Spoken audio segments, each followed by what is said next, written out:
the newspaper business is one of the striking examples of the contradiction between market value and use value.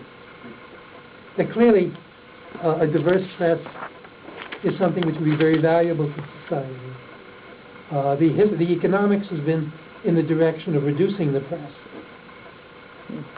making it more expensive to either produce or to distribute a press, leading to monopoly.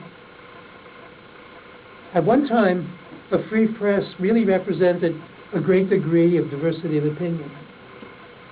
I once examined the press in Puerto Rico, the history of the Puerto Rican press, and found that one time there was something like 100 socialist newspapers in Puerto Rico. Some of them published for distribution within a single town or a single enterprise. They had an enormous range of opinion, from anarchist, socialist, communist, Marxist, pacifist, syndicalist. All of that has disappeared for economic reasons. You now have press monopolies in most places, and where it isn't a monopoly, it's a monopoly indirectly controlled partly by the advertisers and partly by the investors. So, for instance, when one of my friends was released from prison and didn't have a job, he was hired by a newspaper that had slight nationalist leanings.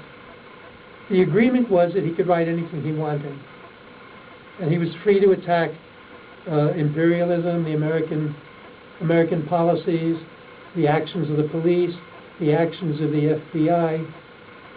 He was fired because they refused to allow him to publish his article attacking the supermarkets. They were the biggest advertisers in that newspaper. Mm-hmm. So the press is caught in a bind between its ideological preferences, which might be nationalist or progressive or anti-imperialist, and the economics. And so the same is true in publishing, where the imperative is to maximize profit.